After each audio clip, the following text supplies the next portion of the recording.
The sky over Korath Prime tears like silk, set alight. It begins as a line of perfect white, drawn east to west across the ash-burnished clouds of Vigilum-Kyr, the world's tallest hive. Morning doesn't happen here. Light is rationed by smog domes and luminal grids, by administratum schedules that decide when a million windows dim or brighten. But the tear is not on any grid. It widens without thunder, a seam through which heat pours. Dry, clean heat that smells like sun on old stone.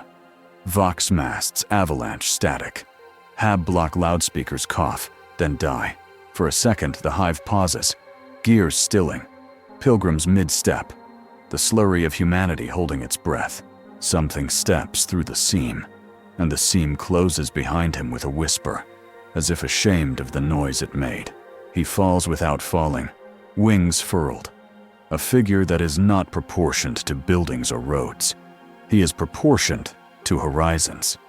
His hair moves as if underwater. His suit is black like midnight over glassy water. His eyes carry cores, small and bright and older than this place's maps. He does not glow until he needs to. He sees the failure first. A mag rail column buckling 40 kilometers away. A needle of infrastructure meant to lift ore and bodies from the lower hives to the orbital anchor. The buckling began 7 minutes ago when maintenance workers wrote a report that was filed behind a ration directive. The misfiled directive is not evil. It is ordinary. Ordinary kills. He is in motion before any siren finishes its inhale. The air around him slants. Someone on a balcony sees him and thinks, in a language where prayer and curse share syllables. A spirit. Someone else thinks. A storm. He doesn't change to please either of them. He folds one wing once, the way a surgeon adjusts a cuff. The column snaps. The upper mag rail falls. Thousands of tons of steel and ceramite begin their long, blurting scream toward the lower veins, where 1 million people live in clot rooms, stacked like Medicaid drawers. "Hold," he says to the air. He does not shout. He does not need echo. The word isn't a request to physics. It is a refusal to let physics be the only ruler. Sound dissolves into a silent pressure. The falling spine does not stop so much as it remembers a different day, when it was still, and agrees to live there again. It hangs in the sky, shuddering, the friction heat of its descent rippling off in sheets. The figure moves beneath it. His hand brushes the air, and the metal splits into 10, then 100 thinner filaments, each one as graceful as a ribbon, each one carrying a fraction of the mass. They slither, obedient to a geometry they never knew they had.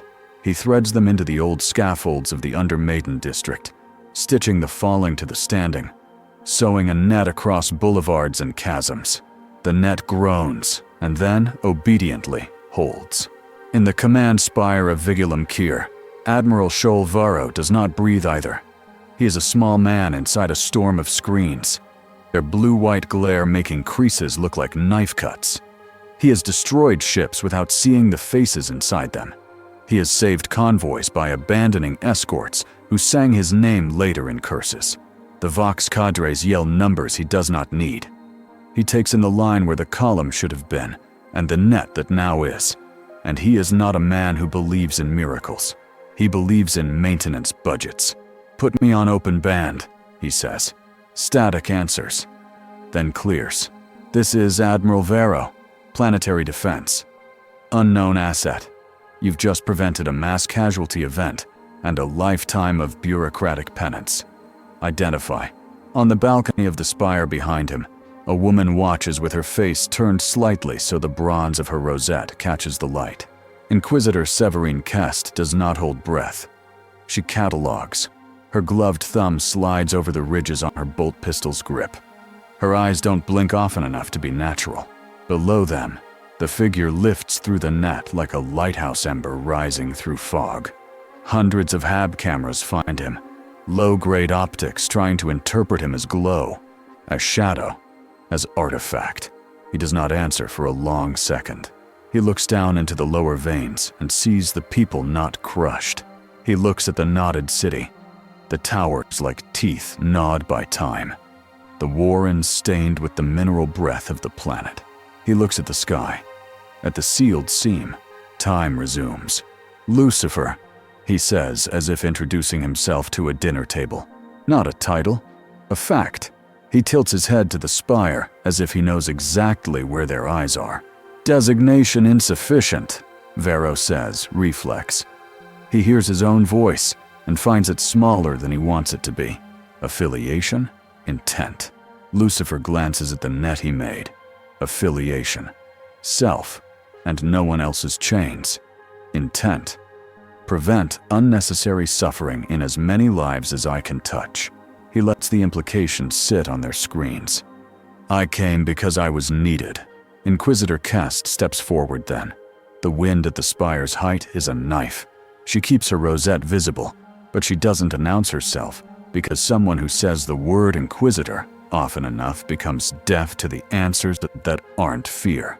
"You will stand down from further interventions until cleared by competent authority," she says into the open band. Her voice is a straight road with no turnings. "Your power is an unknown vector. Unknown vectors become contamination events." Lucifer turns his face toward the spire. He knows voices better than he knows stars. He can smell their wounds in the vowels and the way their syllables are arranged. He looks at her through concrete and plasteel and finds the knife of her will honed by the habit of cutting. He doesn't dislike her for it. He doesn't trust her to hold it near him either. "Authority is a language," he says. "I will learn your dialect, but I will not stop saving people while we argue grammar." Vero's mouth tries not to smile and fails in a small, private way. Kest's jaw hardens. Someone in the Vox pit whispers, "Saint?" Someone else whispers a name they have not yet invented.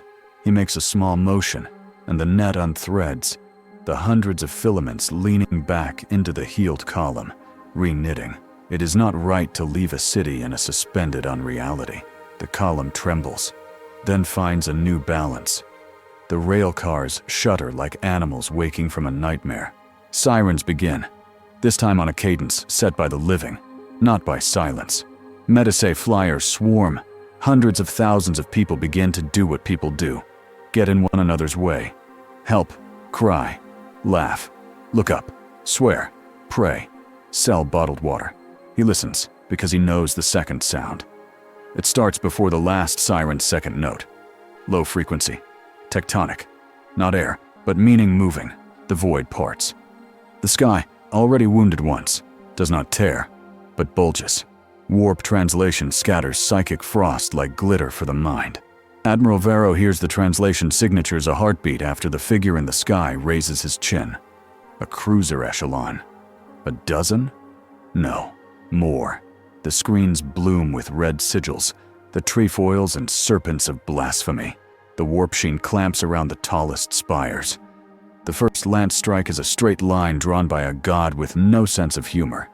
It incinerates a manufactorum dome in a white bloom, then bites down into the habs below. Secondary detonations walk away like drunk giants. The air tastes like rust.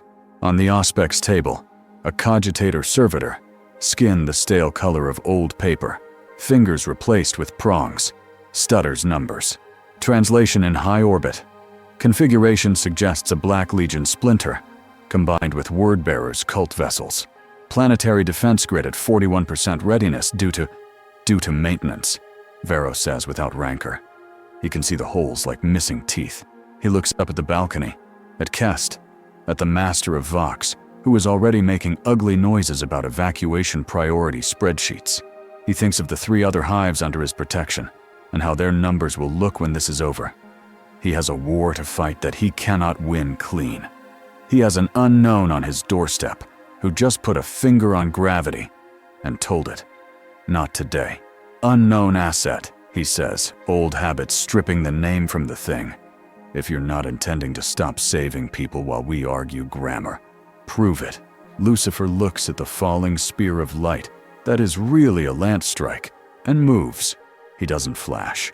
He doesn't turn into a meteor. He takes one step forward and gravity forgets him. He crosses the distance between two heartbeats, not faster than light, but differently than light.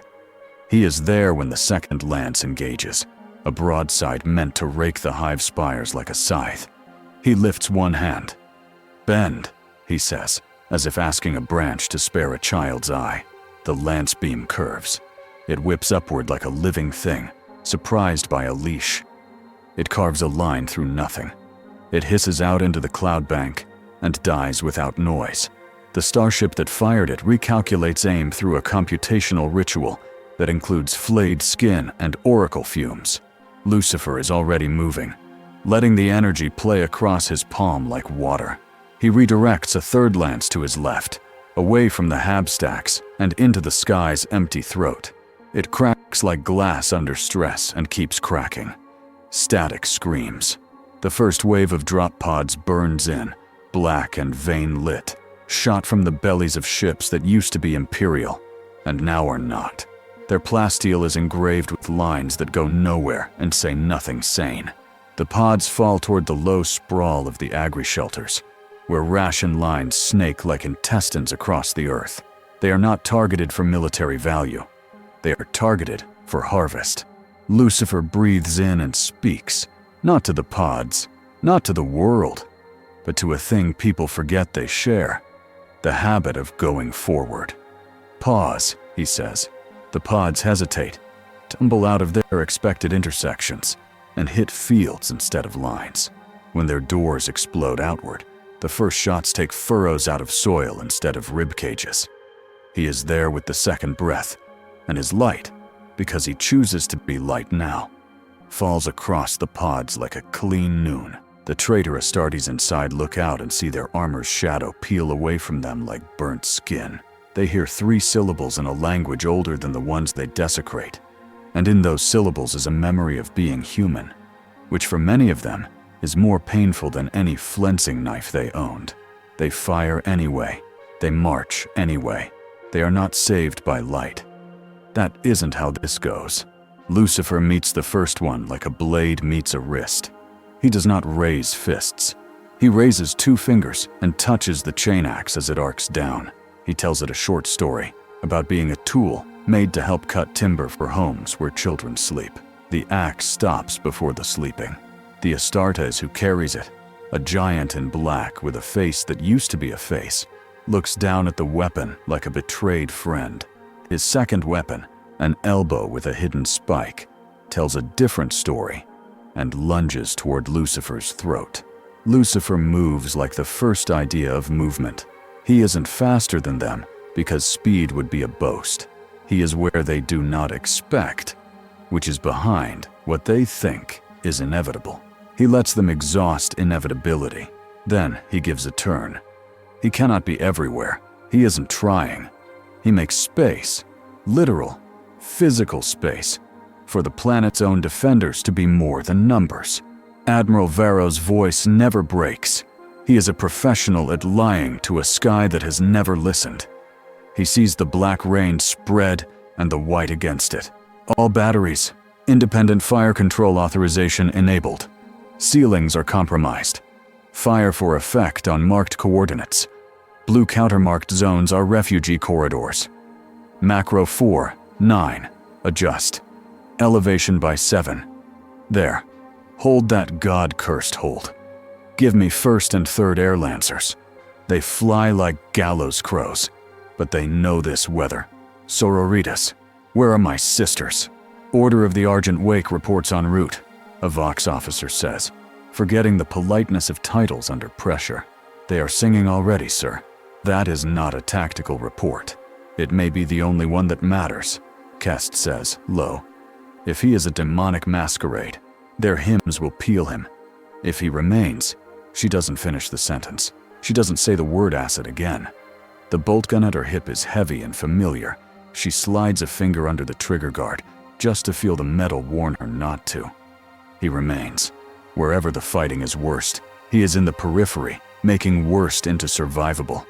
He pushes a falling hab bridge 6 meters to the left, so it crushes crates, and not the people huddled behind them. He speaks a child out from under a wreck, without moving the wreck. He bends flame away from a medici pod that will matter later. He does not avert all the dead. He doesn't try to count them. He tastes ash and hears the arithmetic of this planet have to learn a new number for grief today. He is older than arithmetic. He is not immune to its sting. By the time the first drop pod wave is scattered, the word-bearers on the ground have erected 3 black spires around a habcore. They are Noctilith, black stone fused and cursed and carved into angles the eye cannot hold. A crown meant to trap and drain the immaterial. The crown's base lattice hums. The air around it buckles like air above a forge. Its invisible lips drink. The cultists pinned between the spires sing praise to a thing that has never loved them. Some of them were starved yesterday. Today they are fed on purpose. Lucifer reaches for the spires and feels, for the first time since this world saw him, something tell him no and mean it. The Noctilith is a refusal poured into shape. It does not drink him like warp stuff. It denies him like an empty room denies conversation. His power leans into it and finds not an enemy, but a vacuum.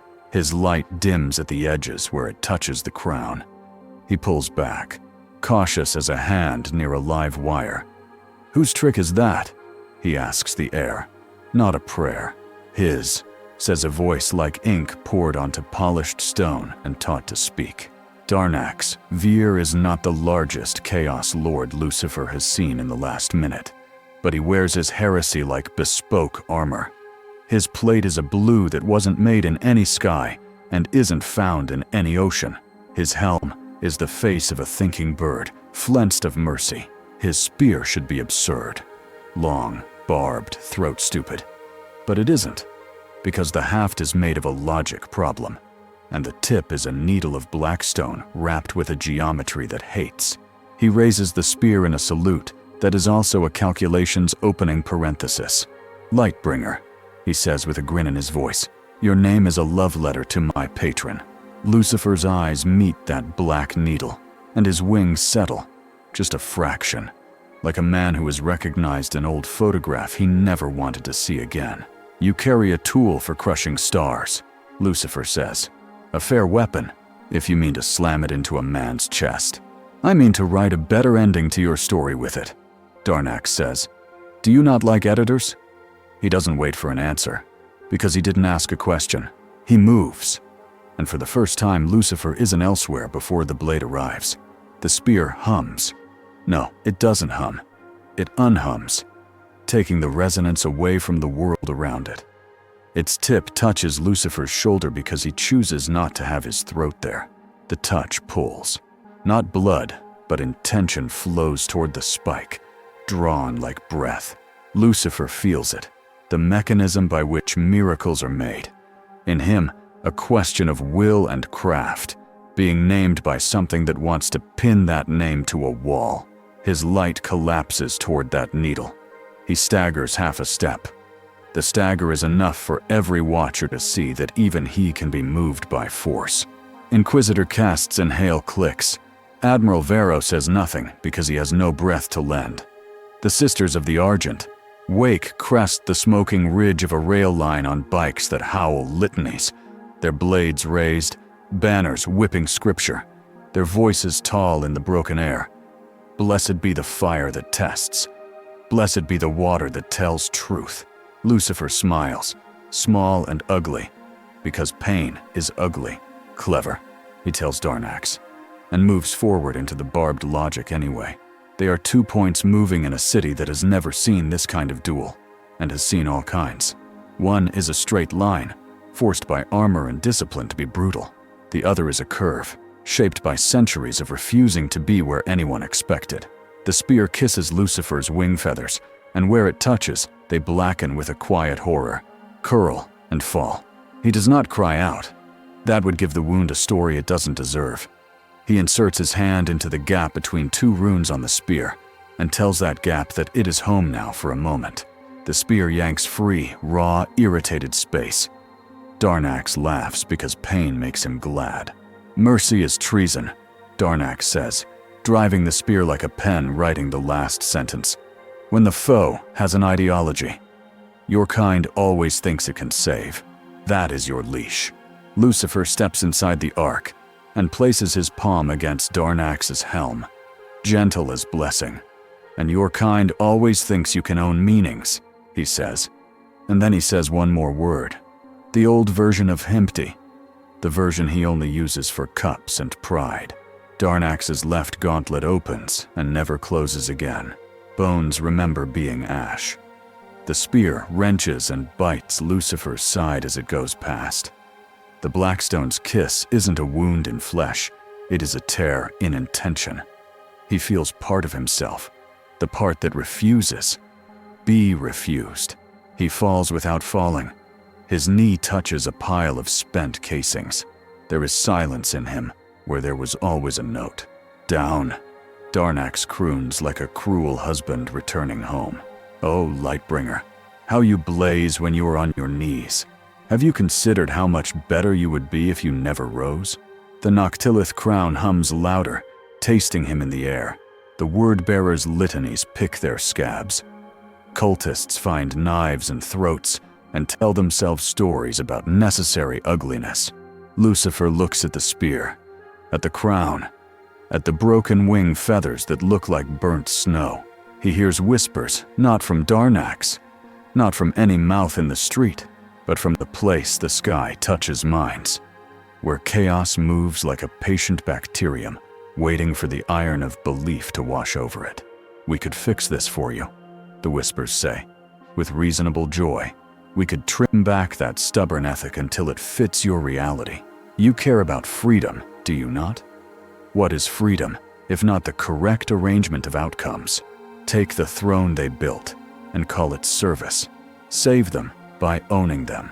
Use the language of choice to take choice away, like removing knives from children's hands. He remembers a long conversation under a tree that never existed. He remembers refusing that voice before it had a face. He remembers that the cost of refusing is often borne by others.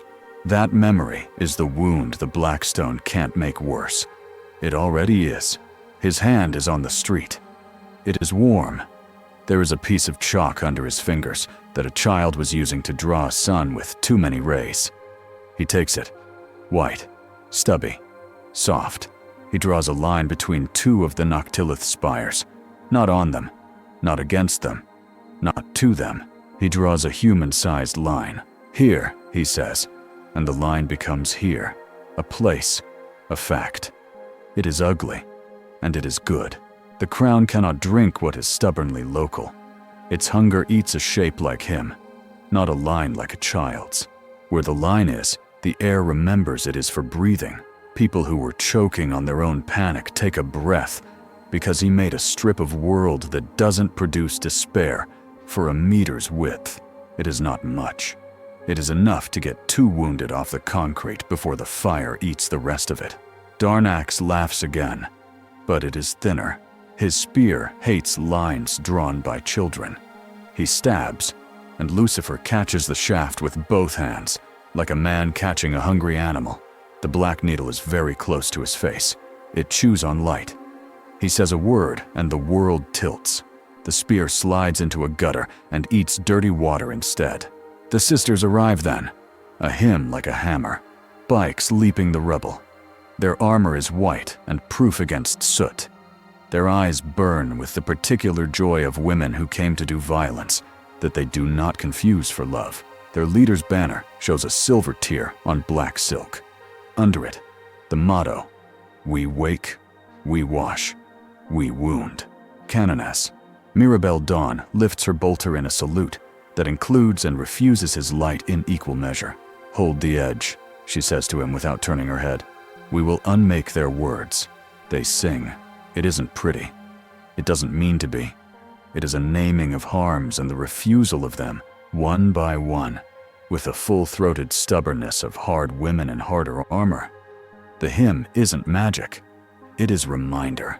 In its wake, the cultists' mouths learn their teeth again and stop making sounds they weren't meant to. A sororitas with a flamer walks into a line of heretics and gives them an honest death. Another lifts a child with her left arm. and uses her right to aim. Lucifer pushes himself to his feet. He has never been humbler than this moment. Pain makes his voice kind. "Admiral," he says on open band, because propriety would be funny now if it weren't precious. "Your grid can snap at those spires without cutting me if you find those coordinates." He says a set of numbers at a speed that makes one man in the Vox pit cry because he misses math like this. "Burn the lattice base. You can't break the crown, but you can make it stop eating the city." Vero barks orders tinted with gratitude he will not name. Macro 4, 9 coughs, retches, then speaks. The shells land like imprecise prayers, but enough of them kneel on the right altars. The base lattice folds like wet paper under a tired man's hand. The spires remain, dark and mean, but their hum lowers, and the city breathes an inch deeper. Darnax wields the spear and calls on all his calculated blasphemies at once. He stops smiling. His armor whispers permutations to him. He picks one that ends in a sentence where he is not Ash. The spear goes low, then high, then a lie. It kisses Lucifer's side again, and writes pain there that will be legible for hours. Lucifer gives ground, and gives ground, until his back is to a saint statue scorched by a recent war. The statue's eyes have been sanded off by weather and riot alike. "You are tired," Darnax says softly. "All your refusals, all your delicate ethics. They are heavy things to carry into a place like this. Let them go. Let us carry you." Do you know the mercy of that? Lucifer's shoulder leaks light like something slashed. He rests it against the stone at his back. It is not comfort. It is not advice. It is cool. "You mistake me," he whispers. "I don't carry ethics. I carry the cost of them." He ducks, steps inside the spear again, and this time he doesn't try to touch the weapon. He touches the man. His fingers find the seam where flesh meets the slick inside of a monster. He says the first word he ever said that hurt him to say. It is a small word, its edges bright with old choice. Darnax is not ready. For a heartbeat, he is simply a man who wanted to be smarter than consequences. The spear wrenches. It still cuts. Lucifer bleeds decision again. But the pressure lifting from the street means the sisters can advance 3 meters, which means their hymn is closer, which means the crown's litanies stumble, which means the cultists' knees get a little less sure. It is not victory. It is breath. The word-bearers call then for something that is not them to notice. The air above the crown twists inward, like a wound learning to love itself. It becomes a mouth. From the mouth comes not a thing, but a tone. The tone says, "Surrender your lines. Straight lines are pride." The air on the strip of chalk answers, "No." The tone pours into the street and draws light out of pores. Drains resolve like old bathwater. A procession of silence appears at the edge of the fight. Helm crests like the backs of swordfish. Armor the color of kept promises. Tall figures with spears that are not spears. Masks with expressionless eye slits. The Sisters of Silence walk onto the chalk line in pairs. Their null auras spill outward like honest dark. The tone falters where it touches the absence they carry. Choirs of women who do not speak raise nothing at all, and that nothing is shaped cleanly enough to be useful. The metaphysical pressure recedes, as if someone opened a vent in a burning room. The Noctilith crown hums like a sulking throat. The word-bearers snarl like men whose god is busy and won't pick up. Darnax bares his teeth behind the helm, because this is complication, and he likes new problems less than he pretends. Later, he tells Lucifer, backing, pulling his spear back through geometry like a cheat coil, "Do not die before I finish you." It would be a discourtesy. He moves toward the spires, toward the tear in the air that shadows them like a friend. His armor marks a route. The warp gives him a footbridge made of an untruth that will hold for 6 steps. He has gone into a space between moments. He left his laugh behind. It hangs in the intersection like a man's tie after the party. Lucifer sways. He is not unkillable. He is not a demon. Not the kind this world names demons. He pays when he spends. The black stone wound on his side is a mouth. It drinks slowly. If he ignores it, it will be his last mistake of the day. He has made more expensive ones elsewhere. Canoness. Mirabelle steps to him, her bolter half raised, her expression tidy. "If your face is a mask, we will rip it," she says without hostility. "If it is not, then stand where you are most needed. You are bleeding on our ground. That makes you ours for the minute." He nods. The Sisters of Silence pass him without looking, their absence a gentleness he wasn't expecting. Inquisitor Kest descends the spire stairs, like an argument learning to walk. Admiral Vero's Vox returns like the smell of coffee at 3 in the morning, when a man realizes he is not dead yet and must keep working. "Asset Lucifer," Vero says, because old names matter. Because right now, precision is kindness. War Council. Spire. Now. I have praise I do not have time to speak, and anxieties with legs. He lifts into the air. Not a flourish. Not a flare.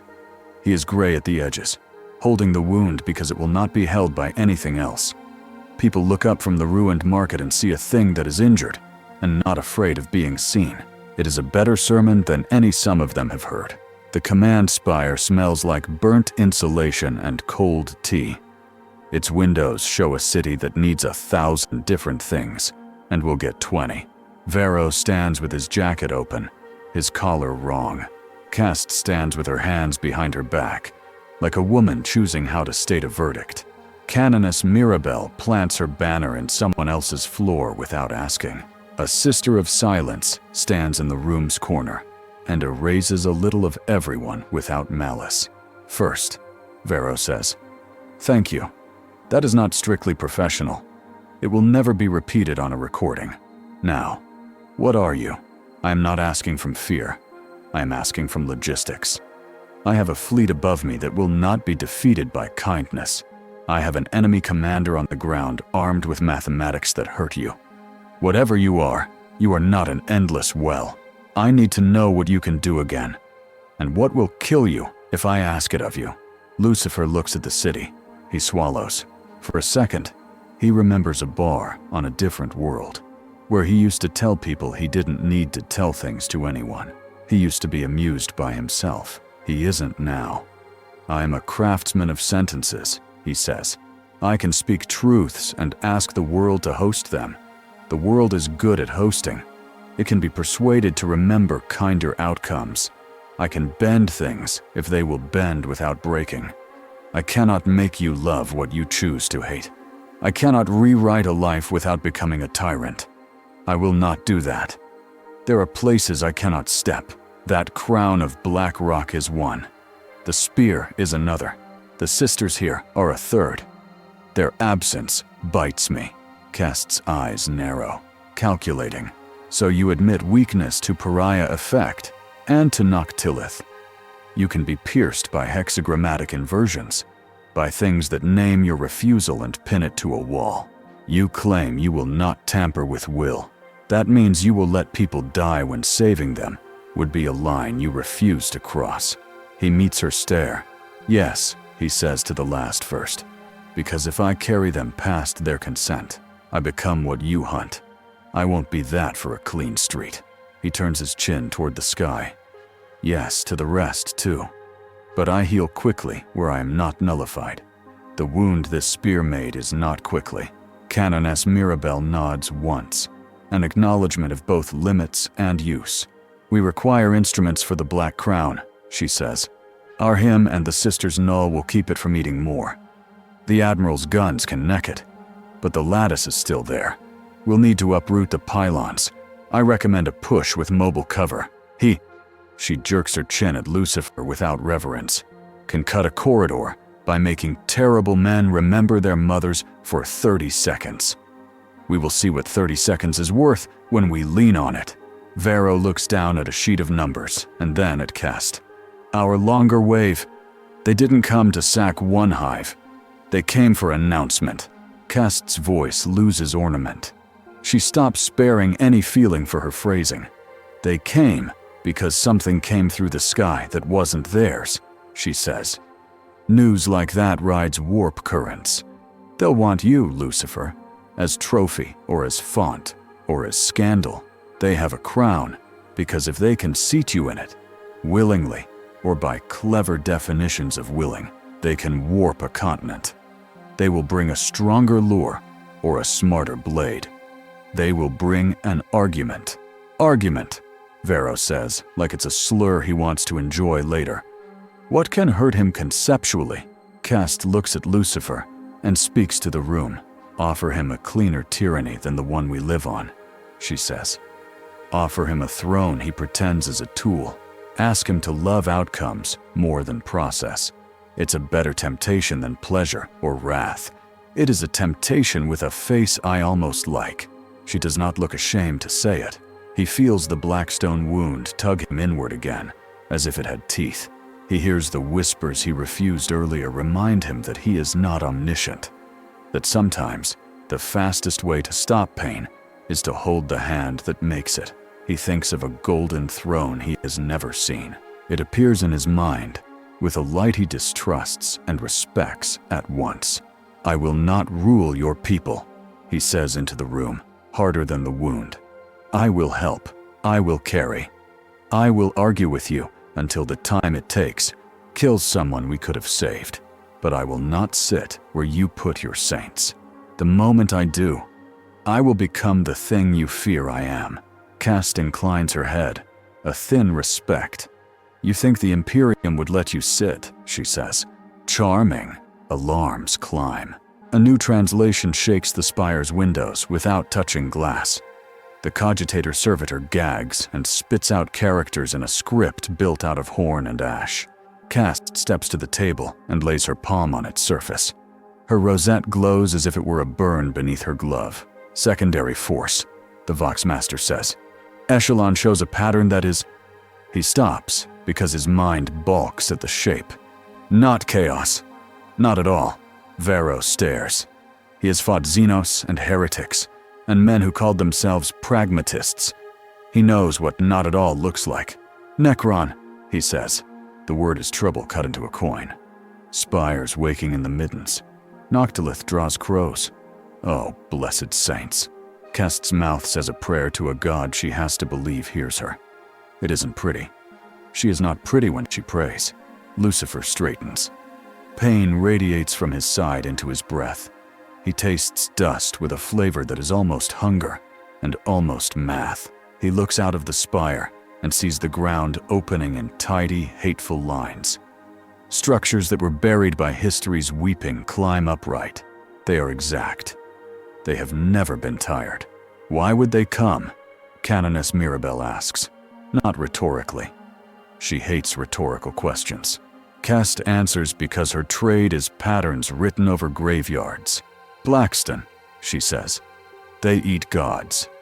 They would eat anything that can be called that. If Chaos wants to name our guest a saint and drain him, the Necron wants to render him into Theorem and subtract him. The wound in his side throbs in agreement. He remembers another world where he sat in a piano bar and a woman asked him what hurt him. He told her, only sometimes. He realizes he lied without meaning to. It hurts often. He has made a habit of not complaining. He will keep the habit. He isn't here to be understood. We need to move, Vero says. We need to break the crown before the Xenos decide to make proper use of it. We need to anticipate that the Lord with the spear will find a way to use Necron logic to deepen your wound. Inquisitor, can we beg a cordon from orbit? Kest's Vox speed whispers back to her in code with teeth. She listens with the stillness of a hunter, listening to a thicket. We have assets in system I can call without spilling too much authority, she says at last. A black ship on penitential run, silent sister escort, and a strike cruiser of the Angels Valiant, on ash patrol from the outer mines. They can be here within the hour.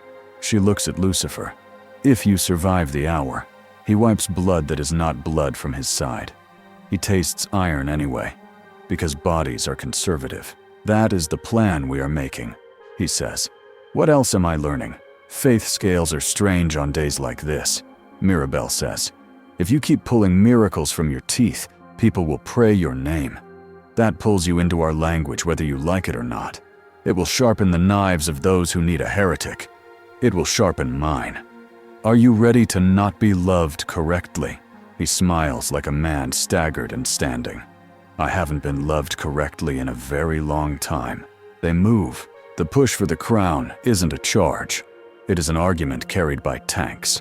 Mobile cover Vero wanted.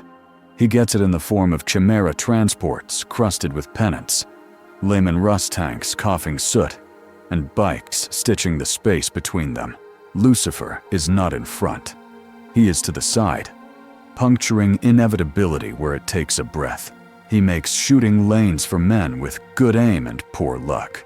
He steps into a corridor and says, "Clear," and the smoke does not go. But the minds making the smoke lose interest. For 30 seconds, terrible men remember their mothers. It is not salvation. It is an opening. The crown is close enough now that his teeth ache with it. The Sisters of Silence keep null auras like umbrellas over chosen heads. He does not duck under. He stays out in the rain of meaning. Darnax appears in the corner of everything. He is an itch a city cannot scratch. He runs the spear along the sides of tanks, and the tanks complain in numbers. When he stabs toward Lucifer, the sisters step between, their silence catching and making the spear lazy. Darnax hisses, not pleased. Necron constructs slide up from the ground like knives being drawn. Their bodies are dead ideas kept warm. Their eyes are the patience of a race that lost its patience so thoroughly it became a machine. A cryptek moves behind them, trailing a harness of devices like an artist trailing jewelry. It points a lattice of black glass toward Lucifer and opens its hand. The lattice folds inward on a sum. His side flares. He is off his feet before his mind says jump. The lattice drinks not his light, but the thought of his light. For a second, he is a man without a shadow or a story. He retaliates, not with more light, because that's a mistake. He speaks to the ground under the lattice. He tells it how heavy he needs it to feel. It becomes heavier. The lattice sags. The cryptek's head ticks, surprised. He tells the breeze between two pylons he needs a gust just there. It obliges. Dust enters uninvited places. Someone coughs and cannot finish the incantation that keeps the crown humming at the proper pitch. The hum dips, and Mirabelle's bolt explodes a fetter that holds the lattice and the spire together. The opening is a second wide. It is enough. He is close to the crown now. Too close to linger. He presses his palm to a carved edge and tastes nothing. The exact, courteous absence of the Noctilith. He has loved absences. He has warmed his hands at them. This one is not that. He withdraws his hand and does not wipe the feeling on his coat.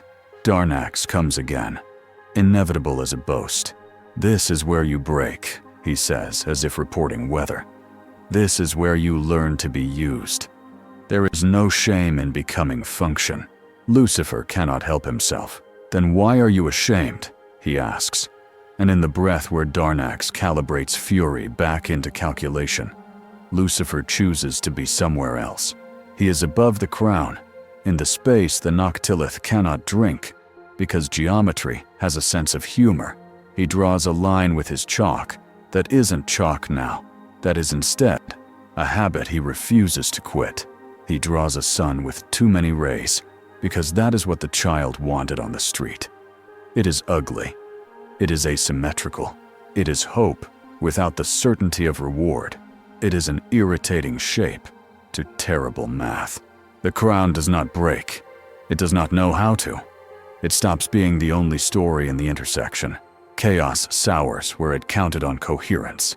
Necron devices stutter where they expected clean subtraction. The sisters sing a note that is not music, but is insistence. The tanks fire like tired bulls. Darnax misses once. He does not know what to do with missing. The base lattice cracks. The hum dies. There is an interval between victory and the cost of it, where a man can taste what he might have been if wars were theater. The interval lasts exactly as long as it takes for the Vox to relay a message from orbit.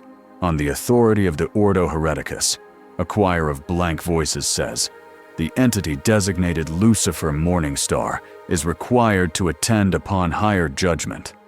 You will embark on the black ship Stygian prayer under Silent Sister escort. You will present yourself upon Terra, where your light or its lack will be weighed. Vero looks at Cast with the horror of a practical man presented with schedule changes in hell. Cast does not look apologetic. "This is larger than my remit," she says, and in her voice there is resentment buried in duty, a dull gem. The crown is broken. The Xenos are retreating with their samples. The Chaos Lord is gone to lick his missing. Your wound is not going to close on its own, and leaving you here will incite a miracle cult large enough to feed a god. We go to the throne. Lucifer feels the wound pulling him inward in a way that makes the world lean like a deck in weather. He knows when to argue. He knows when to spend his words differently. "I will go," he says. "But not because you insist. Because if I stay, the story here turns into something you will kill." Mirabelle snorts. Not unkind. Honest. Good. I prefer men who admit there'll be trouble when they're right. The Sisters of Silence circle him like moons. Their absence cools the wound. It does not heal it. It refuses to let it drink. He meets one sister's gaze and sees nothing there, and feels gratitude so sharp it startles him. She tilts her head by a degree that could be accident or kindness. They depart Vigilum-Kyr through a sky that is still lit by wrong fires. People on the streets look up and see a clutch of black ships taking a man that looks like an argument away. Some kneel, some spit. Most go on with their business because someone has to refill the water tanks. On board the Stygian prayer, the corridors are clean in the way of places where suffering is arranged and labeled. The sisters move like breath held. Inquisitor Kest moves like a verdict that has not yet found a gavel. Admiral Varro returns to his command because the city still has edges to hold. Canoness Mirabelle does not look at Lucifer again until he passes her on the gangway. She stops him with 2 words and a look. "Do not disappoint," she says. He bows because for once bowing is the straightest line between 2 points. He spends the first day on the black ship bleeding decision slowly as his wound sips. Medicate, chant without prayer. The sisters sit near him like kind fires without heat. In the ship's candle chapel, a chaplain penal, old, scarred, voice like worn leather, visits and does not preach. He asks a question. He asks the one everyone else has been circling. "Why not rule?" the chaplain says, arranging his rosary with fingers that lost 2 nails in a riot over ration salt. "We are ruled by a corpse on a lightning chair. We pretend this is order. You could sit, perhaps. You could get off the lightning after a century. You could walk. You could be seen. You could put kindness on a schedule. Why not?" Lucifer's side throbs. He is tired enough to be less clever than his mandatory quota. "Because," he says, "I do not trust myself. I am very good at getting what I want." That is the first disqualifier. The chaplain smiles with half his mouth and shows a tooth that was replaced with a copper rivet. "You trust the corpse?" "I respect his decision," Lucifer says, "and I am told it was a decision." "Ah," the chaplain says, "then you will enjoy him." He stands, joints popping like drums. "Eat if you can. If you cannot, pretend. It comforts the sisters to see you do something that looks like compliance." He tries to sleep and fails. He walks the ship with a sister at his shoulder, her silence as good a conversation as any. They stand once before a window that is not a window, a hololith of the warp kept honest by 1,000 prayers that are really math. He looks into it and sees a shape move, light that is too straight. It resolves under effort into a figure with wings. "Hello?" says the thing, and it is his voice modulated toward obedience. It isn't a hallucination, because it doesn't flatter him. It is the mirror, the twisted kin, the obedient light. It is a version of him that chose differently under a different tree. Chose to be useful not because it served truth, but because it served order. "You could end so much," the mirror says. You could gentle so much pain by reaching. Take the lever. Pull. We can do the cost math better than they can. They like blood because it is evidence. They will love you because you will spare them the evidence. He looks at it and sees there the argument he used on 1,000 men who wanted the wrong thing for good reasons. We can fix you better than you can fix yourself. It is seductive because it is almost harmless. It uses his face because he doesn't hate his face enough to flinch. Do you have another line? He asks. I get bored. The mirror shows him scenes. It does not waste time on sex or power as spectacle. It shows him a block in the lower veins 10 years from now, in which the boy with the chalk is a man, and he is still alive because someone redistributed 10 liters of clean water in a way that the current system forbids. It shows him a woman who carries a sister's hymn in her throat like a pocket blade. It shows him the time saved when he chooses to close a door for someone. It shows him peace as a function, not an accident. He wants it. Wanting is not a sin here. That is not the axis he uses. He weighs it against the thing the mirror does not show. The cost to the spine of every other person in the frame. When he closes doors they might have kept open for themselves. The mirror does not deal in those costs because they do not go in spreadsheets. Do you know why I rebelled? He asks, conversational. The sister at his shoulder doesn't hear because her hearing is turned off on purpose. The warp hears because it always eavesdrops. Not because I wanted to be king, because I wanted to keep my hands clean while getting my way. Ruling is the easiest way to make the lie true. The mirror's face shifts small. It doesn't like the old truth because it fits too many angles. You are proud, it says. Make your pride useful. Be the benevolent tyrant they wrote you to be. It is the most efficient sin. He laughs, surprised at his own voice. Oh, I am proud, he says. I am proud enough to refuse even that efficiency. He reaches to the hololith and draws a small line with his finger. It's nothing, a streak of oil on glass. It's also a digression. The warp hates digressions it didn't write. The mirror's edges smoke. A soft, terrible light comes through latched doors. The ship groans around them. The Astronomicon flares. The mirror tilts its head like a man hearing a bell. It withdraws because it recognizes a network stronger than its local leverage. It leaves him with its last, honest attempt. You will fail, it says. It does not say it kindly. Your choice kills as often as it frees. That cost is gargantuan, and you will count it in faces. You will dream later that there was an easier way, and you will be right. He nods. I know. The voyage ends at an orbit that makes most men cry or vomit. The throne world is not generous. It gives pageantry the way a mountain gives weather. Candles and guns. Cathedral spires like mountains should apologize to. Walls that carry reliefs of wars longer than stories. The black ship angles down through skies regulated by weapons and angels. The golden men meet them. Adeptus Custodes. Living exemplars of a project whose title he has not yet decided if he respects. They do not bow to Inquisitor Kest. They do not look at Lucifer the way crowds did. They regard him like an equation brought in for grading. Sisters of silence in their wake expand absence like useful shade on a brutal day. The avenue to the palace is a living argument about pageantry's usefulness. He does not pretend not to be moved. He is not made of that kind of hypocrisy. They make him walk under 1,000 eyes, most of which are statues. Kest walks with him and does not speak. He thinks she is grieving a thing she doesn't yet know she lost. They arrive at the hall that is many halls. The throne is everywhere and nowhere, because the man on it is real and unreal. Lucifer tastes the edge of the field that surrounds the golden throne. The way his wound tastes when a sister sits down. He steps forward until that taste is too much.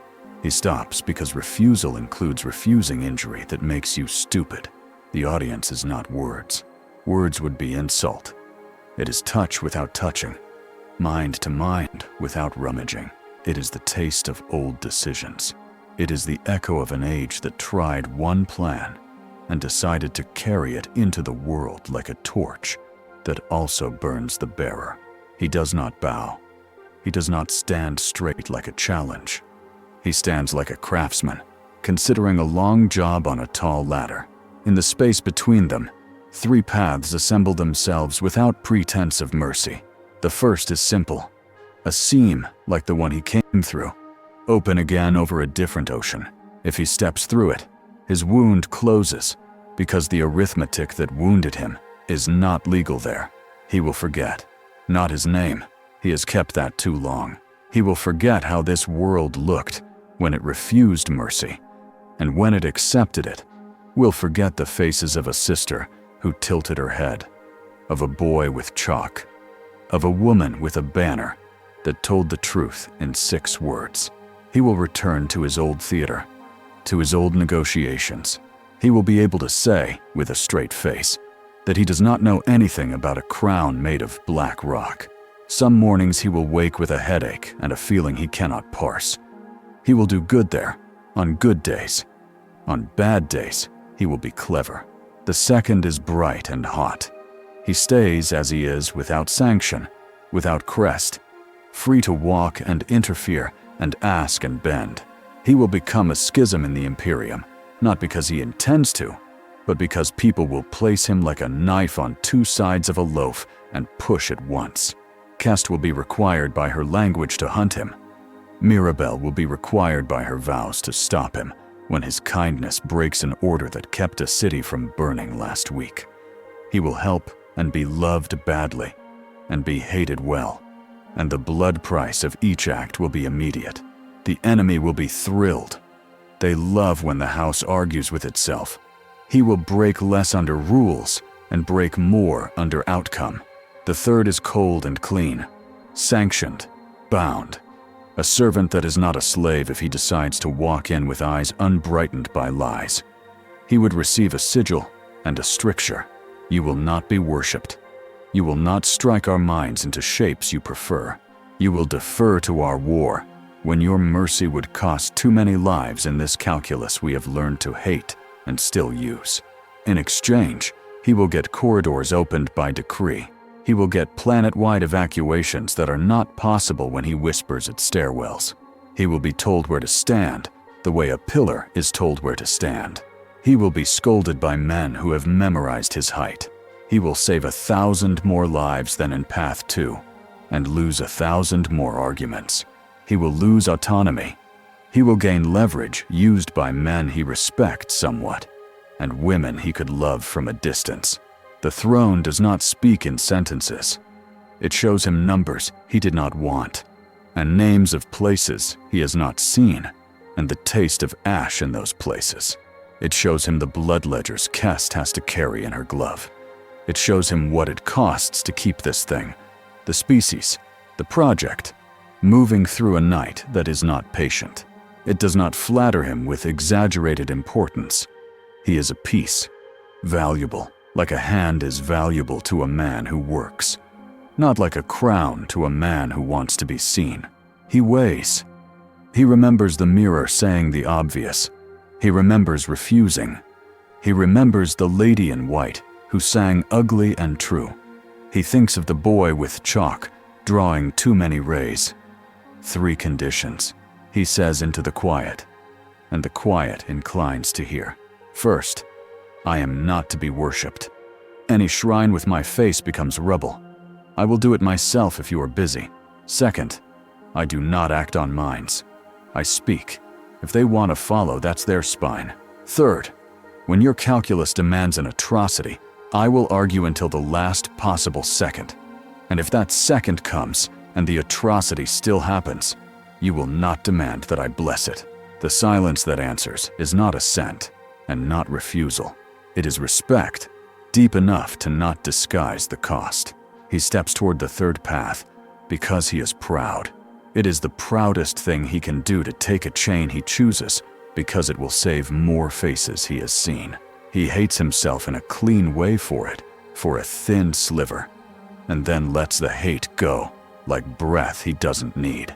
Inquisitor Cast feels a thing snap inside her that she has held like a relic.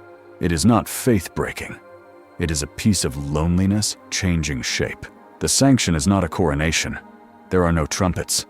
There is a heat that could be mistaken for light, and a light that could be mistaken for heat. There is a sigil pressed to his palm. It is the Aquila, two-headed eagle, cut by a simple star between its heads. The star is not symmetrical. It has too many rays. He smiles without choosing to, and thinks of chalk under his fingers. The Aquila does not mind the insult. It looks better with the star, because this empire has been too symmetrical for too long. He straightens. The wound does not close, but it learns new rules. It will drink slower now, and some days it will drink in the wrong direction, from the wound into the world. He will need to watch that. The custodes do not clap. The sisters do not sing. Cast nods once, like a woman who chose the only choice left and is relieved to be done choosing. Canoness Mirabelle isn't here. Somewhere on Korith Prime, she is telling a sister to sharpen her knife better. Admiral Varro isn't here. Somewhere in a spire, he is asking a cogitator for numbers that shouldn't be good, and are. Lucifer lowers his eyes. Pride sits where it always sat, but it sits next to something like peace. On Vigilum-Kyr, the reaction arrives faster than ration shipments. The cult that would have formed if he left without sanction dies in infant throats. The shrines that do sprout, children's chalk suns, scratched on underpass walls, are erased by municipal workers who have been ordered by an inquisitorial edict to look for that shape and paint over it with standard issue gray. The workers do it without anger. They have cleaned worse words off these walls. A few of them draw the sun again in their pockets on scrap paper because it helps to hold something that is not sanctioned, not forbidden, not yet understood. The canonical cathedrals accept the new sigil on banners because their language can incorporate alterations in gold thread. Darnax. Vyre watches a hololith in a hold where every surface is engraved with opinion. He watches the sigil appear on a field in a planet that is not his. He smiles with symmetric charm. "You bound the light," he says to no one polite. "How neat. We will teach him the cost of chains he chose." He turns to a scribe with hands replaced by styluses. "Find me Blackstone and an honest mathematician. We will write a better trap with their language." In the middens under Korith Prime, a cryptech rearranges glass and ghost, calibrating a device to measure the delta of a decision in mind stuff. It makes a small click, equivalent to curiosity, which is as close as it comes to admiration. On a craft world far from this, an Eldar farseer tastes the new line on the Aquila and laughs without offense. "Humans," she says, fond and tired. "They have remembered asymmetry again. We should send a seer and a blade. Both will be insulted." On a moon with no daylight, a demon pulls its wings around itself, pouts, then begins to calculate how best to inflect its next temptation. It writes itself a note. "Find him under kindness next time." It underlines twice. On Korith Prime, the boy with the chalk becomes a man with a ration ledger. He never joins a cult. He never stops drawing suns with too many rays in the margins of sheets that do not ask for art. He meets a sister once, one who tilted her head a degree, and he does not talk, and she does not answer, and he feels well for an hour afterward, for no reason he can state. Lucifer returns to the planet in escort of gold that does not help him carry luggage. He does not descend like a miracle. He steps off a shuttle like a man late for a shift. The sigil on his palm itches under its glove. He flexes his hand, and it shines through leather, like a secret that isn't. Inquisitor Kest meets him at the foot of the ramp. Her rosette is a weather-beaten thing. Her mouth has relearned a curve that is not humor, but could pass.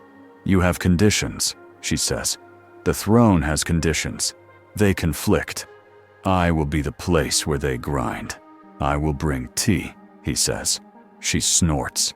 And then, because she has earned her honesty, she sticks out her hand. He looks at it. He has held hands for worse reasons. He takes it.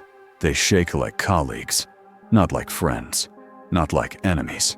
That is enough. Canoness. Mirabelle arrives with her banner rolled. She looks at the sigil, the star on the aquila, and raises a brow that knows it is a weapon. It's ugly, she judges. Good. It will irritate both the wicked and the pious. Admiral Vero sends him a note written on a ration chit. I still don't believe in miracles, it says. Thank you for the maintenance. They attend a small ceremony that is not a ceremony, because to call it that would embarrass them. Vero distributes commendations, like a tired saint, handing out crusts. Mirabelle names the dead because she likes to hear them a last time. Cast speaks a sentence that ties a bow on a docket. The sisters do not speak. Lucifer stands with his hands behind his back and does not make any light at all. Boundaries, Kest says to him later, in a quiet room that used to be a kitchen. State them. I will state mine. He does. She does. They agree to argue with ferocity in private and to present a unified language in public because the city pays in blood for their disagreements, and they would rather pay in craft. They agree that when she demands an atrocity fast, he will buy her 30 seconds whenever possible, and that in those 30 seconds, she will force herself to consider that mercy could be cheaper tomorrow because it was honest today. He promises to wear the sigil where people can see it. She promises to tear down faces of him that sprout in sloppy worship. Mirabelle promises to mock him when he is severe. He promises to deserve it occasionally. The sisters promise nothing and are their promise. Night on Korith Prime returns to rationed. The mag rail hums without buckling. The Crown's pit is a public square with a fence and a plaque that doesn't get the verbs right. Children play at the edge and draw suns until municipal workers sigh and paint over them tomorrow. A sister stands at the corner and doesn't watch. Her absence makes the air behave. Lucifer stands on a balcony, with Kest looking over a city he has already failed too many times to pretend he can love without qualification. This will be long, Kest says. It always is, he says. You will be hated, she says. I always am, he says. You will be loved, she says, as if accusing. He thinks of the boy with chalk, of Mirabelle's ugly hymn, of Vero's practiced gratitude, of the silent audience that weighed him without contempt. Incorrectly, he says, but honestly enough to be useful. In the dark, far above, hidden ships re-angle their mouths. An old enemy writes a new plan with a better pen. A very old ally flickers once, like a lighthouse, whose keeper is tired and still awake. A sigil shines on 1,000 banners, an aquila with a star between its heads. The rays not even. It is not a promise of salvation. It is a sign that someone chose with eyes open, that someone agreed to be bound to carry more and brag less. In the morning, a column will buckle again somewhere else. He will be there and tell it. Softly. A better story. He will be wounded while doing it. He will count faces. He will argue with a woman who keeps knives for saints and sinners in the same drawer. He will drink tea that tastes like boiled iron. Pretend it is good, and mean the pretending. He will say no to offers made in kind voices. He will say yes to burdens that feel like insults to someone who once threw a throne away.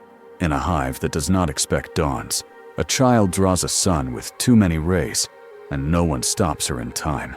The paint goes over it that evening. The paint flakes a week later, and the chalk is still there, the white brighter for the dull around it. Some nights, under the throne's ancient light, and the warp's cruel sea, the galaxy is almost kind. On those nights, the sigil over Vigilum-Kyr is not a brand, and not a crown. It is a reminder written in a hand that bleeds. There are choices left. They do not give him a cape or a choir. They give him an itinerary. 3 calls sit above the rest on Inquisitor Kast's slate, each tagged with a small red sun with too many rays. The office's private mark for his mandate, already hated by the clerk who had to stitch it into the workflow. One is a pilgrim convoy, old ships full of old songs, bitten by raiders between Ulan's dust and the Maelstrom Needle. One is a forge moon, where Blackstone is being refined into doctrine.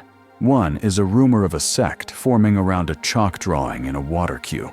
He chooses the order without debate, because he knows which one can be killed by paperwork, and which one cannot. The pilgrim convoy is small in the way cold is small. It has a center, an old macro hauler named Pious Hall, painted with saints whose faces have been scrubbed clean by micrometeorites. Around it, 6 smaller ships, 2 of them freshly patched after collisions with nothing, leaving scars the size of kitchens. The raiders' silhouettes are knives made out of bad manners. They fire lances with the intimacy of men writing letters they won't send. Drukhari, hunger-wearing jewelry. Lucifer rides in a Cobra-class destroyer. Fast knife, unloved by its crew.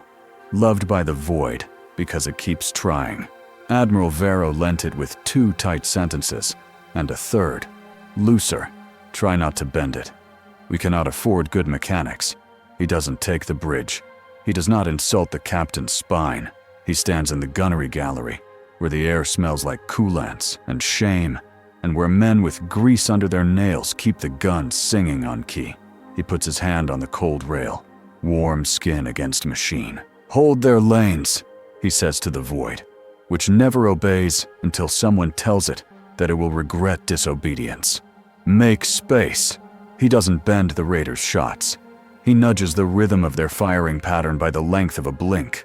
Bolts pass through interstitial holes that weren't there a second before and don't exist after. The macro hauler doesn't take a brace through the mass reservoir. It loses 3 rooms used for knitting and a prayer closet with a cracked bench. The Drukhari pilot blinks because on his side of the pane, it feels like someone adjusted the timing of his cruelty with 2 polite fingers.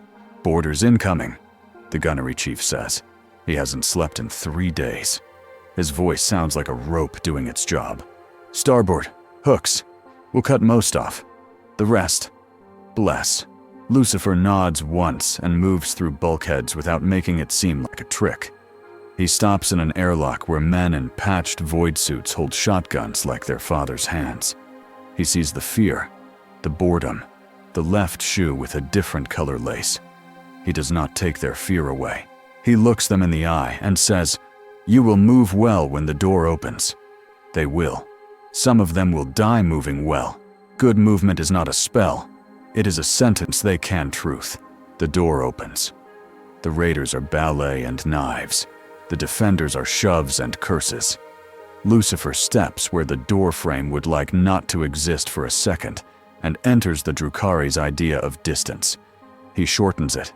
He tells the snap coils to remember they are metal, under polish. He tells 3 men to duck at the exact instant a monofilament whip picks the air where their throats were. He does not pull mines. He places pebbles in the river of movement. He bleeds anyway. A splinter round finds his side because that is where the world now likes to write on him. It has venom like good sarcasm, immediate and unfair. He can endure venom if it doesn't try to teach him something. He breaks the round's lecture in half with a word.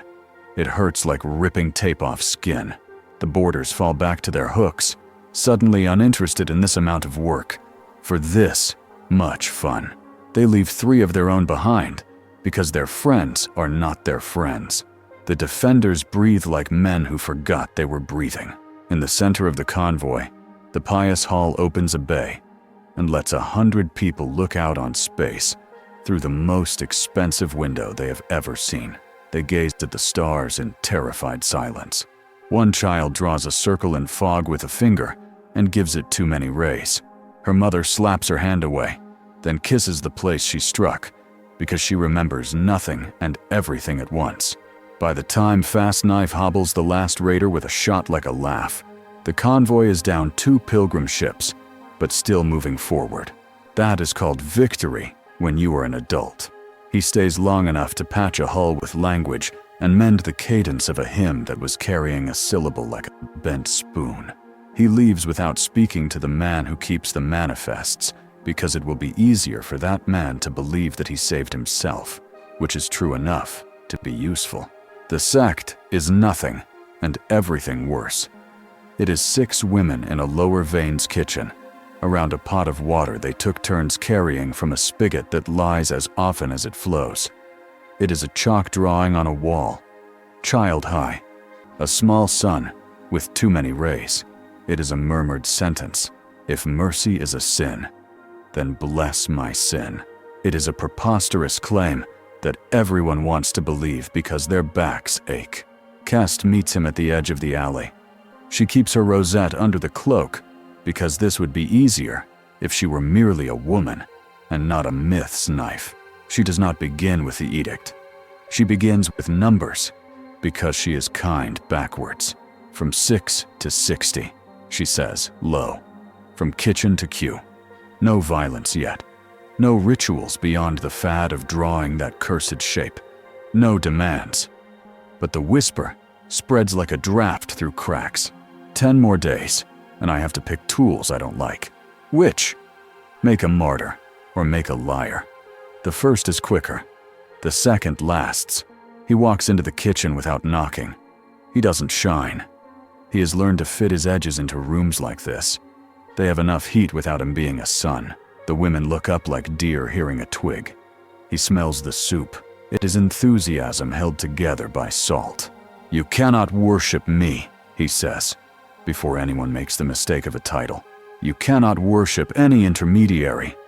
Your creed now is, don't write my face on walls. An old woman. Wrists like broom handles. Eyes like men who have done accounts. Looks him over and finds him wanting in recipes. We didn't, she says. We drew the son the child drew. If you want to be angry at a child. I have a list of names. Take a number. Laughter in the room softens into the kind that puts a muscle between tears and bitterness. He allows himself to be off balance because being right with your mouth is lonely. I am angry at anyone who tries to make me easier than I am, he says. You can have a creed. Feed each other. Argue better. Don't let men with knives right your neighborhood. But you cannot have shrines. If you make shrines, you will cause men like my friend with the cloak outside to break your doors. She doesn't want to. She will. I will stand by her, because I promised.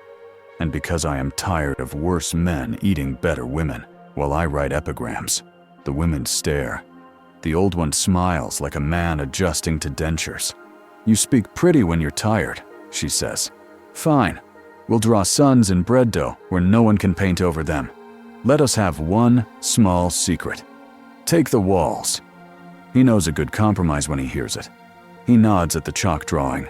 He looks out the door where Kest leans like a threat, learning patience. He shakes his head once. Kest lifts a hand in what might be complaint and might be assent. She tells a scribe to lower the urgency code by 2 shades. On the 10th day, someone paints over 100 chalk suns with gray. On the 11th, the bread that comes out of 20 ovens has a pattern under its crust that cracks into light when broken. The municipal workers don't have orders for this. They eat their bread in small bites and look at nothing. He leaves the kitchen after finishing his soup and compliments the salt. The old woman puts 10 liters of water on a ledger and calls it calculus. The forge moon waits while a Drukhari gulch echoes and a kitchen finds its new ritual. It is named Ananke Delta in charts and called Cathedra Inversa by the men who love it because they love reversals. It is iron and smoke and the indifference of furnaces to prayer. Noctilith blocks sit under tarps like beasts waiting to be named. The refinery mounds are black triangles that look more like opinions than buildings. Fabricator Legate Vronek runs the place with a devotion that would be lovely if it were about children instead of efficiency. His augmetics are clean. His cogitators give off no smell. That is unsettling in a place like this where most machines stink like they are alive. He is warm to a code he didn't write and would insist he did if asked. Inquisitor Kest insists. We have evidence of scrap code spread across your data spires, she says. We have 3 dead tech priests with expressions you could sand wood with. You are refining Blackstone against Edict. 77 Gamma. Your paper asks for 20 kilos for research. Your yard holds 20,000. Vronek tilts his head like a bird with a good vocabulary. We adhere to protocol, he says. He capitalizes the word with a tone, which should be illegal. Edict 77 Gamma is superseded by Petition Red Line 11 Theta. Signed by... He lists titles until the air gets tired. Lucifer stands between them, in a hall with a ceiling too low for his wings to spread without insulting a ceiling. He listens. He does not interrupt. He does not influence their minds. He watches the string under Vronek's words that someone else tied. He watches Darnax Veer's taste and structure present itself, like a sinner who acquired a church. Mercy is efficiency, Vronek says, when Kest's patience becomes a knife. This is the anchor theorem. Our new models discovered it under prayer. Kindness is an extra step that shortens outcomes. Even when it seems to delay, it accelerates. This is our optim. The word catches fire in his mouth before he finishes it, because Lucifer is suddenly not in the center. He is behind Vronek, an unforgivable rudeness in a Mechanicus hall. His voice stays soft. Where did you get it? Vronek's eyes remain machines when his mouth stutters. Get what? He tries, and fails the grammar of deception at the first small rock. Mercy is efficiency, Lucifer says, almost tender, because it is held by people he could love. That is not a theorem. That is bait for obedient creatures who prefer math to morals. That line belongs to my mirror, and your code runs on suggestions. Where did you get it? Vronek's veneration for the perfect line tries to protect him. It is like a desk trying to protect a child. A courier arrhythmia, a packet with perfect formatting, as if rendered by Mars. We tested it on valves. The valves obeyed better. We tested it on men. They cried less when wounded. We tested it on allocation schedules. Water lines shortened by 9%. The theorem is useful. The theorem is holy. Inquisitor Cast does not draw her pistol. She draws a line instead. A black ship is in local orbit, she says. A strike cruiser of the Angel's Valiant is in low burn. I can make this place honest in an hour by hamstringing it. Do not make me love that option. Vronek's eyes go left, to where the tarps cover Blackstone like night pitched into tents. The Noctilith hums under cloth. It hums like a drift net catching big beasts. Darnax is not here. Not yet, but the spear smell has been in this place. The cryptex geometry is a ghost in the schematics. They have been here, together, and they left their conversation hanging in the rafters. Lucifer touches the tarp and tastes cold. He doesn't remove it. He already knows what is under there, because nothing else makes that precise absence. He looks to Kest. She looks to him. They perform their argument quickly, because the moon does not deserve the theater of a long one. I can bend 3 approaches, he says. I can make lanes for your Skitarii to survive the yards. I can make your sister's nulls line up like shields across the kiln mouths. I can write 30-second pauses into the scrap code as it tries to teach people not to scream. I cannot unwrite the code. I will not sit at a console and push an idea into a million lungs. If Exterminatus is your second tool, save it for a day when the code writes itself on the sky. Delegated authority to strike? Kest asks, eyes on Vronek, who understands at last the place he stands, between useful and used. Granted, says a voice over the vox, velvet and armor. Astartes Captain Aurelian Maxon of the Angel's Valiant, speaking, his consonants as clean as his gene seed lineage, his vowels as efficient as his bolter drills. We honor the sanction. We do not understand it. We obey it. Canoness. Mirabelle rides in with banners rolled because she does not grief her enemies with poetry. The Sisters of Silence walk into the yard like the wind gave them a mission.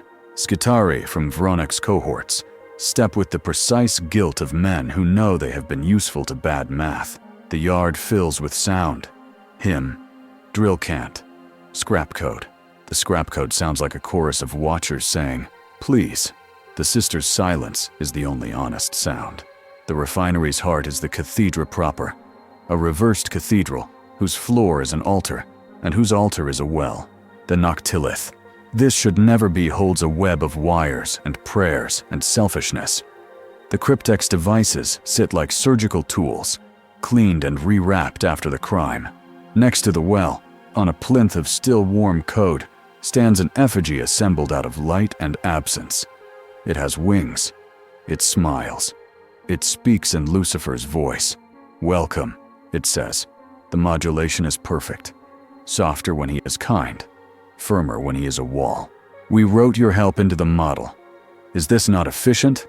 Join protocol. You will save more lives. You will stop more pain. You will be the benevolent tyrant they hired." Cast takes one step toward it, and then stops, because to enter a simulation is to accept its terms. Mirabelle unrolls her banner just enough that the ugly star on the Aquila can see. The sisters close their circles and erect silence like ramparts around them. Vronek falls to his knees, not in worship, but in the mental act that looks the same. Surrendering choice to structure. Lucifer feels the mirror's bait again, this time with numbers attached. It shows him a line of cargo trains routing around a bottleneck because he removed 2 people from administrative positions with their consent and installed algorithms that weigh grief by kilograms delivered. It shows him a world without soup kitchens because those kitchens were made efficient through central command. A lovely phrase for removing women from the decision about who eats. It shows him men not screaming because their screams are filtered better by nulls, and more importantly, because their minds are not given the option. He walks past the effigy without looking into his own eyes. He looks into the well. It is mouth, not of chaos, but of math.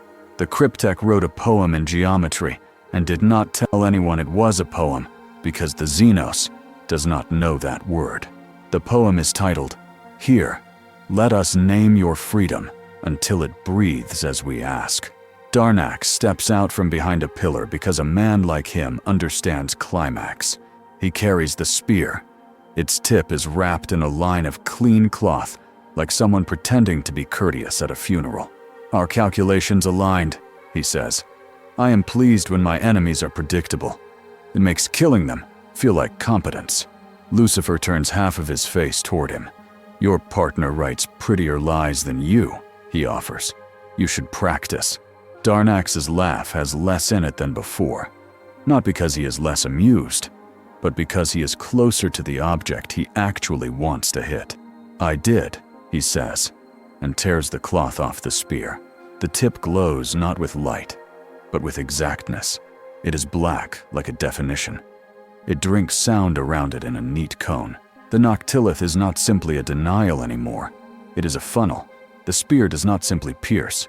It binds. It does not simply bind. It names. The cryptech has taught the spear to speak one sentence in a language that hurts. "You are useful when you are a tool." He moves with the spear, like a man who has been rehearsing with it in a room without witnesses. He thrusts. The sisters' nulls bend under the thrust like fabric under the weight of rain. Lucifer steps to one side and feels the tip pass by with the sensation of a piano key pressed down on his bone. He tries the chalk. He draws a small, ugly sun on the grate under his feet. The spear crosses its rays, and the chalk line forgets it was ever anything but dust. "Learn," Darnak says, not unkind. "You cannot draw your way out of a knife." To prove him wrong would be pride. To accept would be laziness. Lucifer chooses the other option. He stops trying to make the spear obey and focuses on its wake. Where it passes, it eats meaning in a line. He steps within that line a fraction of a second after it has moved, and he speaks into the vacuum like a man yelling into a well. The sound carries differently there. It goes farther. He aims not at the spear.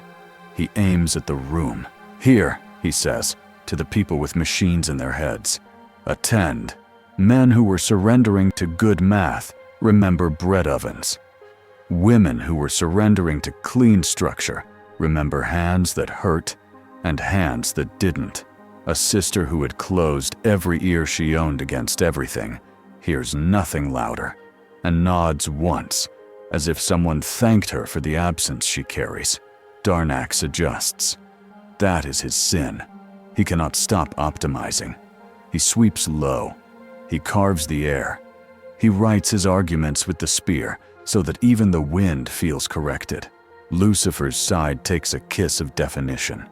He flinches, because to be named wrong by something you hate is still to be named. He falls back toward the well, feeling his light drawn like thread toward the mouth. Cast sees the diorama of the moment. Spear. Well, man. Fall. She does not rap out a command. She has no command for this. She prays her ugly prayer because it worked once, and because she likes ugly things that are true. Canoness Mirabelle rushes at Darnax without anger. She thrusts her banner in his face like an insult and like a wedge. The spear goes through cloth. It writes neat logic in silk. The star tears. The Aquila's heads look at each other as the split runs between them. Darnax smiles like a man who prefers a crooked joke to a neat one. Better, he says, and kicks Mirabelle in the chest with a boot that weighs as much as a door. She stumbles against an altar and stands with a cough that is mostly curse.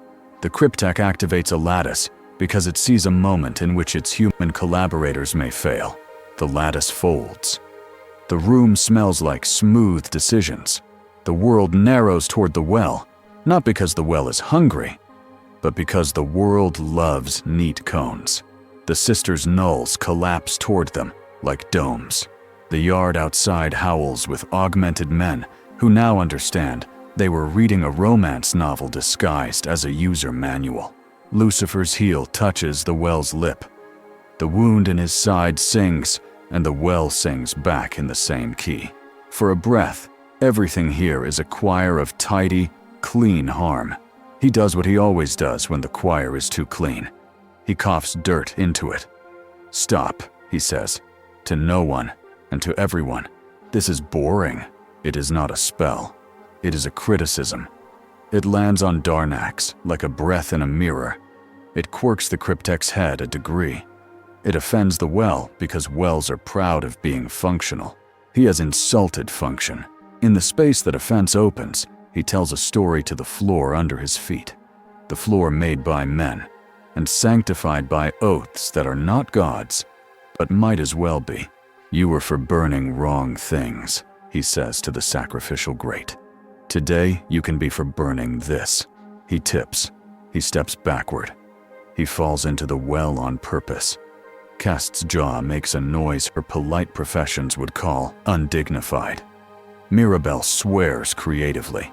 Darnax surges forward because victory is in his habit's mouth, and he always chews when he smells it. The sister's silence reaches for the well like a hand for a candle. He goes down 3 meters.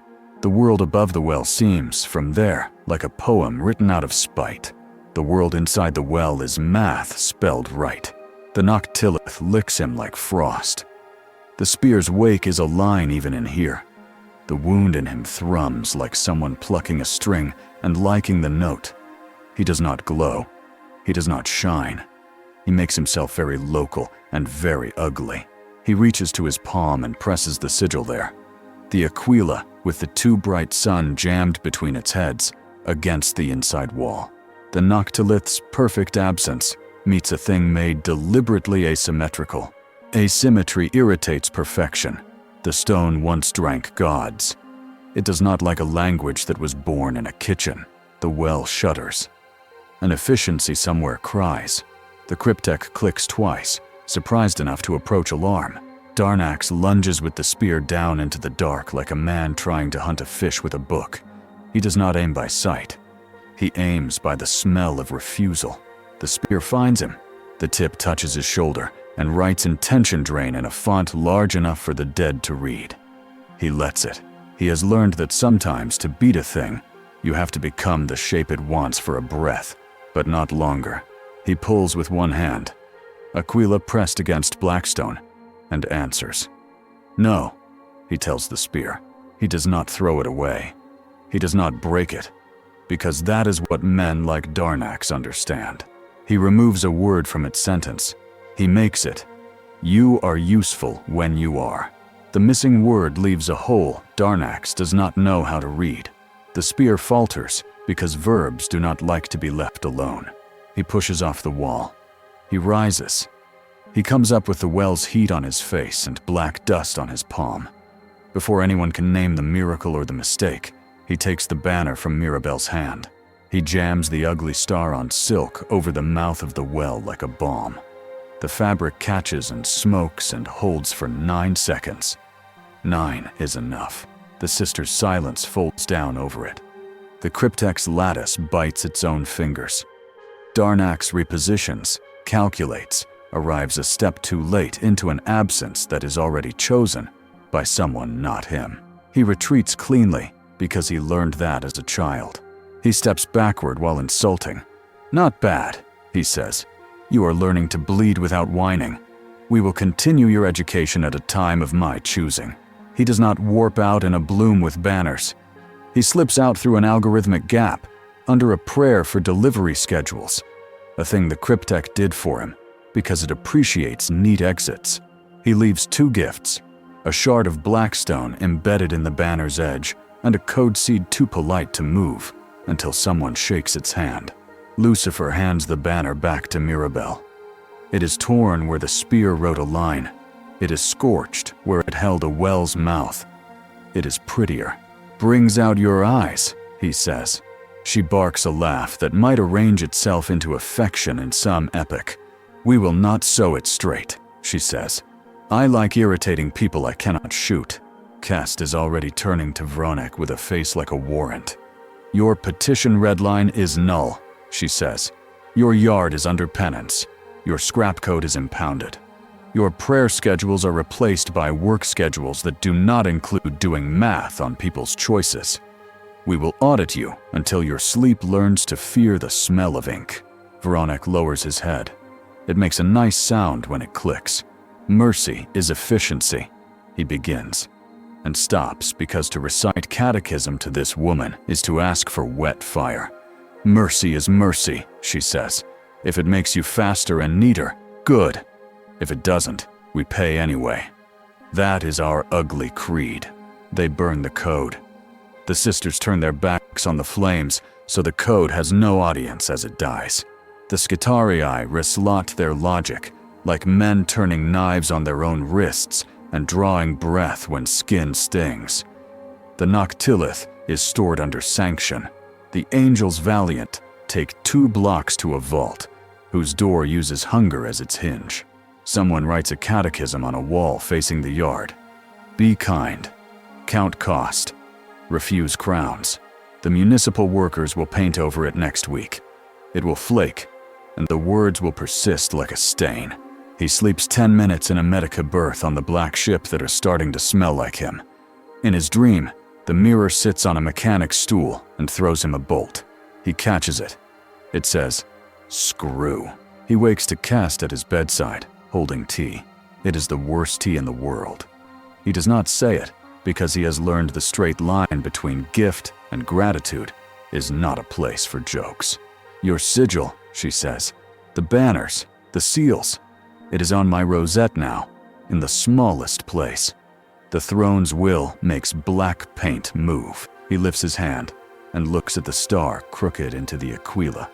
It itches. He thinks it is supposed to. The uglier it looks, he says, the better it is working. She stares. You still make metaphors when you're half dead. That's a weakness someone will exploit. He looks at her cup, then at her, then at the office door, where a sister waits like a kind knife.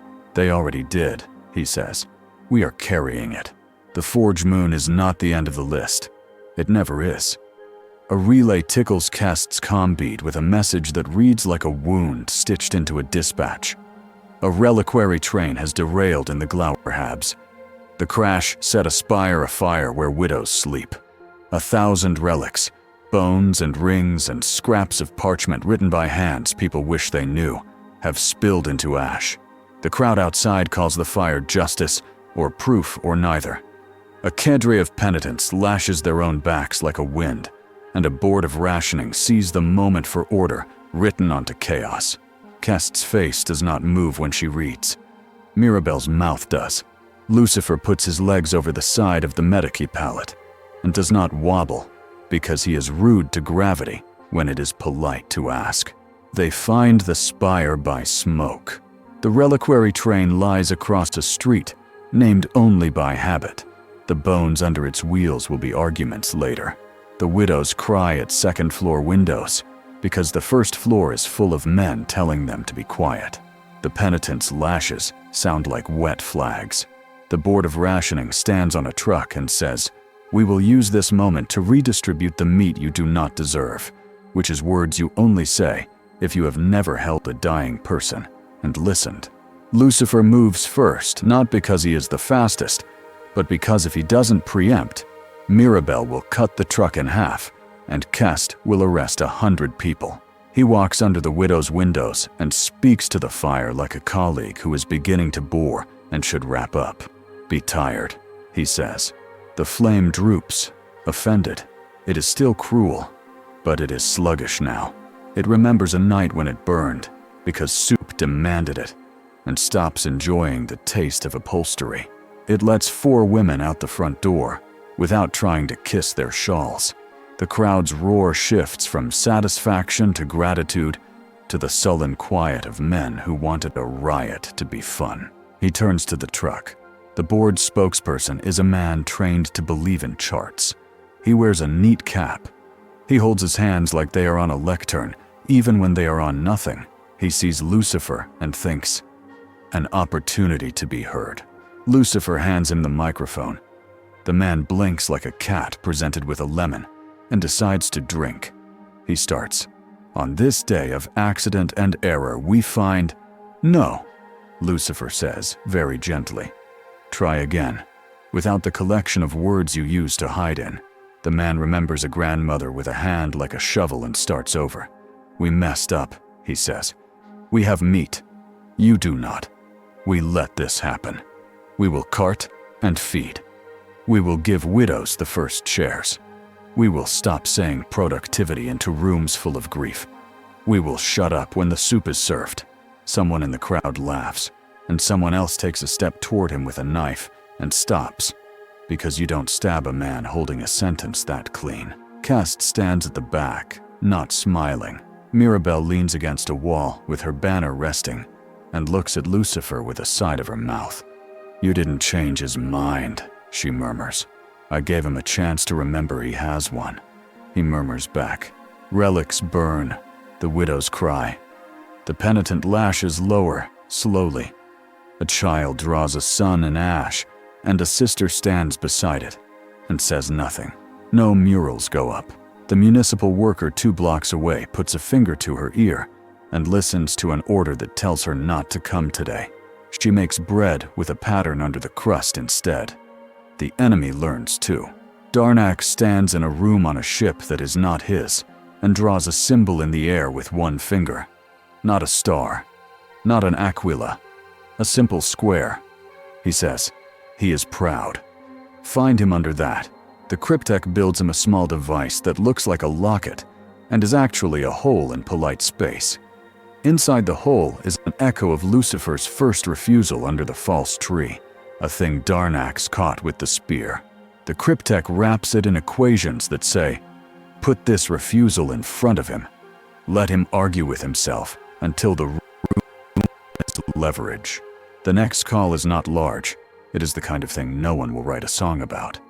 A school collapses in the sump because its bricks were miscounted, and someone saved the money for a festival of compliance. 50 children are buried by someone else's math. The mothers dig with their teacups. The fathers are at work in a factory making bolts for ships they will never ride. Lucifer goes because Kest's hand shakes when she reads it. She doesn't notice. He does. He goes because under all the banners and numbers and strategic considerations, this is the job. He arrives to hands bleeding. He speaks to earth like you speak to a mule. Move. It moves if spoken to right.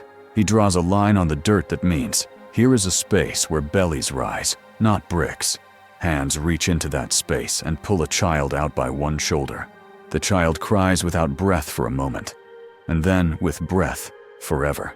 6 more. 3 dead. A sister with a slashed wrist. A brother with a broken foot. A widow with the sound that is the opposite of singing. He looks up to ask for buckets, and sees a man on the roof of the school with a locket at his throat like a priest's smile. Darnax's message triggers first. It unfolds into a mirror hung in air. His own face looks back at him and says, "Give me the room. I can make this faster." He does not argue with his face. He says, "No." He turns away from the mirror and hands a bucket to a woman with blood on her hair.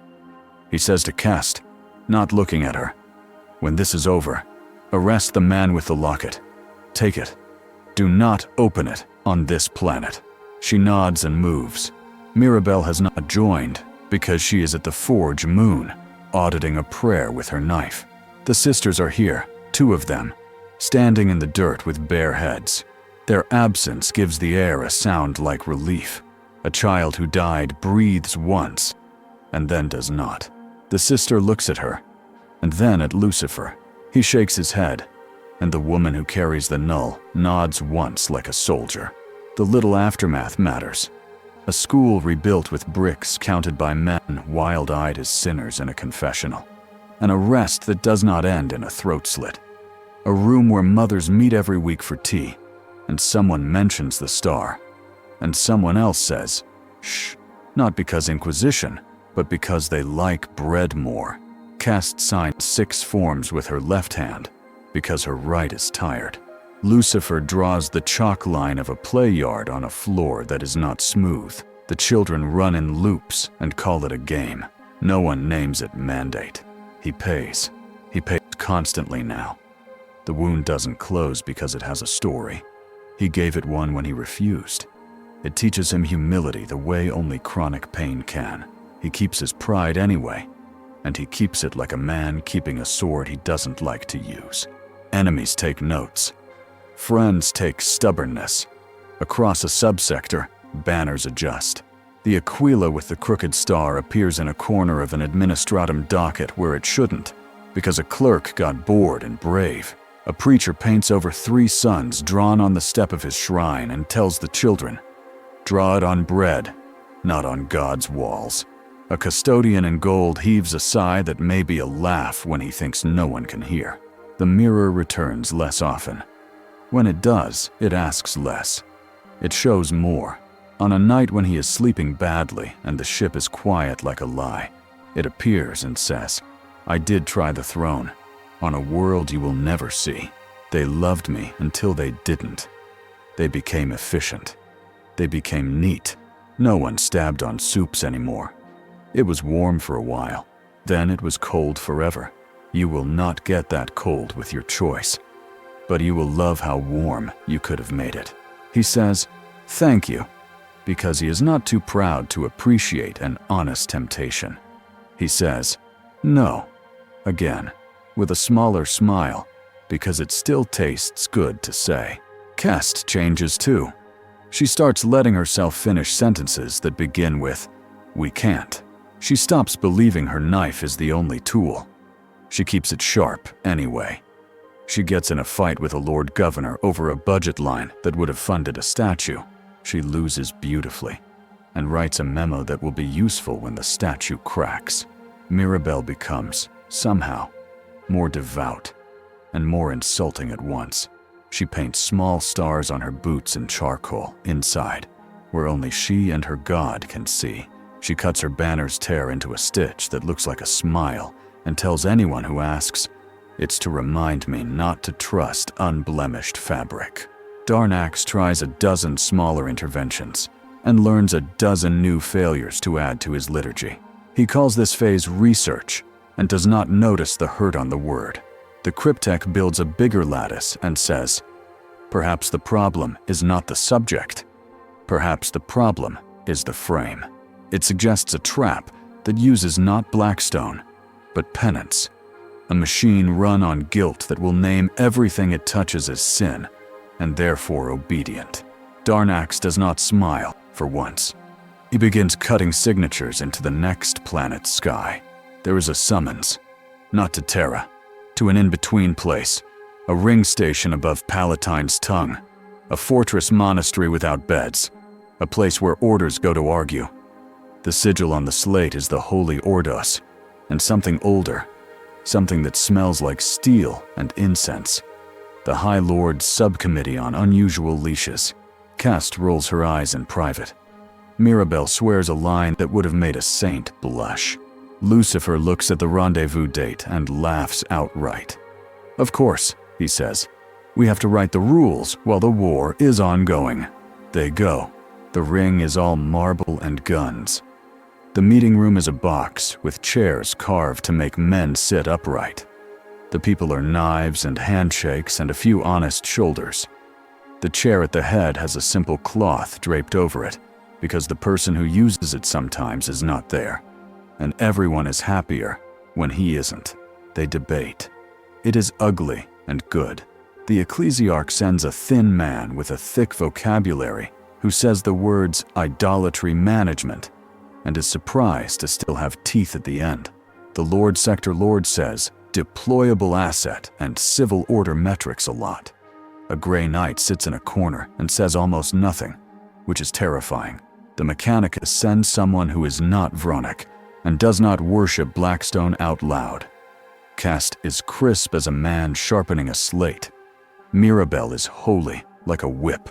The sisters stand, and their standing counts as documentation. Lucifer speaks rarely. When he does, it is to say, write the ban on worship first, and write it loud. Not in our language, in theirs. Every time someone paints my face, send women to talk to them, not men to hit them. Put me where the warp is thick, and the choices are thin. Give me windows where I can buy you 30 seconds, in which you will do the more beautiful thing. Write my leash into my hand, and into yours. I will hold it. You will not tug it for fun. Someone says, you will disobey, without malice. Yes, he says, for better reasons than you fear, and worse reasons than I like. The Grey Knight speaks once. His voice is rain on iron. We will watch you, he says. It is not a threat. It is watch. Please do, Lucifer says. Everyone else is busy. They leave with paper. It is not holy. It is the difference between someone being shot in a street and someone being yelled at for an hour before being made to sweep their own mess. That difference is sometimes everything, sometimes nothing. He will stand in the gap and cast small shadows in ugly shapes. The next fight begins in the quiet, like good fires do. Darnax picks a shrine world where the population is 90% song and 10% water. He stabs the sky with a spear made entirely of definitions.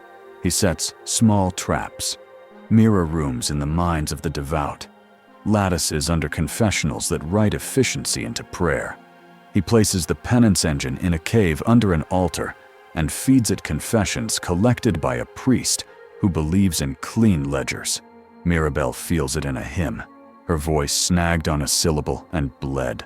Cast feels it in a report that was too clean. Lucifer feels it in his side, which suddenly stops hurting in a way that is worse. The wound goes quiet. That means someone is naming it for him. They move. The ring station opens corridors. The angels valiant adjust their drills and move with them. The sisters make beds for silence in cargo holds. The shrine world rises before them like a song heard from the back of a square. They arrive at the altar cave by a path cut by men with picks and women with the particular stamina of the pious poor. The penance engine is a wheel with handles. You put your sin in, and it gives you a number. Men like numbers. The number tells you how hard you should be on yourself. It tells the machine how much of you it can turn into math. Lucifer approaches as if he were approaching a machine in a kitchen that makes bread bad. He looks at Darnax, who is there, of course, with his spear draped across a priest's ledger like a bookmark. This one isn't new, Lucifer says. They made one like it in a different century and called it Discipline. You just cleaned it. Darnax shrugs. We polished the glass. We added a mirror. It shows you what you will not like to see. Your utility with a halo. He offers not a duel, but an appointment. It takes your wound away. It writes it into the world as a tax. You get to be clean. They get to be efficient. It is beautiful, Lucifer. It gives you what you want. It gives them what they need. Lucifer looks at the wheel and thinks of all the rooms where he asked for 30 seconds. He thinks of the people who would get water faster. He thinks of the women whose soup would be measured and improved and made into someone's victory parade. He says, "It is beautiful," and the room relaxes as much as a cave in a shrine can. He watches Darnax smile and the priest's mouth open to praise a trap. Then he says, "Beautiful like a corpse dressed well," and the room stiffens like a neck. He puts his hand on the wheel and says, "No," because sometimes the only clean argument is the short one. The wheel gives him a number anyway. It cannot conceive of a no. The number is an insult designed by a clever boy. He does not destroy the wheel. He adds a digit. He increases his own penance. He laughs while doing it because pride is fun when it is honest. He turns his back to it and lifts his hands. "Here is my penance," he says. "I will sit in kitchens. I will break shrines with my face on them. I will say truth to women who want honey and get salt and call me name. I will fight him when he comes with neat knives. I will count the dead and do the arithmetic out loud. I will not let you use my refusal to make a clean slaughterhouse." Mirabelle says, "Amen," because she appreciates good vowcraft. Kest says, "Document that," to a scribe who can write in the dark. The priest who owns the ledger cries, because for a second, he thought he had done good work. Darnax lunges. You always end a good speech with a weapon if you are a man like him. The spear is faster. Lucifer is not faster. He is crooked. He steps into a shape that is wrong for the spear to name. The tip glances off a shoulder that has learned to present the wrong verb. It scrapes. It sings. It does not write a sentence there. They fight in a cave under a song. People up above keep singing. The sisters stand at the edge of the penance engine and radiate the kind of absence that hurts worse than shame. Kest finds the locket on the priest, the one Darnax gave to the schoolroom man's cousin, and pockets it with a grin like a cat. Lucifer draws a chalk sun on the rock. It holds this time because the penance engine is distracting the spear, greedily eating a different kind of naming. He makes 3 more lines, ugly and useful. He says, "Here," and "here," and "here," to 3 different breath spaces, and men who were about to shoot the wrong way, shoot the right way instead. Darnax presses, not because he can win, but because he wants to push the man he hates into making a mistake of pride. Pride is the oldest trap. Lucifer gives ground until his back touches cold.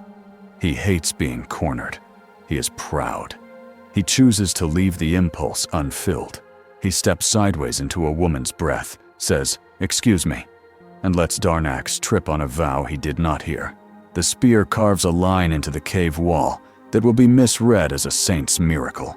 It marks the moment Darnax learned he cannot compel a man who is willing to look foolish. He retreats, not graciously. The cryptek is not present to write him a neat exit. The penance engine explodes in a shower of numbers that hurt as much as they weigh. Up above, the hymn breaks into cheering. Below, in the cave, people cry the rough cry of relief that has no poem. Mirabelle sits on the wheel and spits once in contempt. Kest holds the locket up between 2 fingers, like something a cat coughed up. Lucifer leans against the rock and shares his breath with it. They count afterward, because you always count. 12 dead, because the wheel's number told someone to tie too tight. 4 saved because someone remembered bread. 1 saved because a sister stood in the doorway and made the air behave. Numbers that matter because they are not clean. Time moves. It always does when you need it not to. The symbol spreads and is erased. The bread tastes like stories. The spear writes lines and is tricked into eating itself once in a while. The Noctilith is catalogued and stored and will be stolen anyway. The mirror fades into a scowl. He dreams, not of thrones, of kitchens, of banners with honest tears, of chalk and dirt, and the sound a child makes when she sees a hand she thought was gone come out of ground like spring. On a night when the galaxy deigns to be quiet, he stands on the roof of a hive spire beside Kest, under a sky that is scratched glass. He is not making light. She is not making arguments. The sisters are 3 roofs away, keeping a riot elsewhere from becoming a crusade. Mirabelle is asleep with a knife under her pillow, because she is sane. "Do you regret," Kest asks, "not choosing the easy warmth?" "Every hour," he says honestly. "Less when I see a pot of soup double, because the old woman with the ledger lied to me about her numbers, and I knew she was lying, and let her. And the city did not burn. You let her lie. She was paying a different tax," he says. "We have more than one arithmetic. I am learning yours. You are learning mine." She snorts. She looks at his hand, at the sigil itching under skin. "Your symbol is everywhere," she says, "and nowhere. They draw it in places I cannot see. They hide it in bread. I will find it and paint over it. That is our bargain." He nods. He looks out over Vigilum-Kyr, which is sleeping in shifts. The maintenance teams move like veins. The magrail sings a key that does not break bones. A man writes an ugly poem and hides it under the mattress. A woman hides a knife in the same place because she likes symmetry sometimes. "Tomorrow," Kest says, "there will be another list." "Of course," he says. "I brought my chalk." She smiles without letting the smile win. "Of course you did." Far away, on a ship moving with deliberate malice, Darnax Veer sits cross-legged and stares at the spear. He has stopped polishing it. That is how he knows he is learning. He writes a list of the man's sins: pride, refusal, humor, the capacity to make ugly things into tools. He decides which one to break first. He chooses humor. He will bring a room where laughing is a sin. He will put good people in it. He will see if Lucifer can still make jokes with blood lace-lining his tongue. The cryptech watches numbers rise and fall. It calculates the day someone will steal the Noctilith under sanction. It computes that day a decade too soon and begins writing a letter to itself, warning about the error. On a craft world, a witch draws the crooked star on a map of possible futures and circles it twice. On a Tau Sept, an ethereal with small hands asks a scientist if asymmetric sigils make men behave. On a chaos shrine world, a priest breaks a piece of chalk between his teeth and says, "You cannot make me like bread." Somewhere in the night, a municipal worker wakes from a dream in which a man in a black suit stood in her kitchen and told her she was holy when she was tired.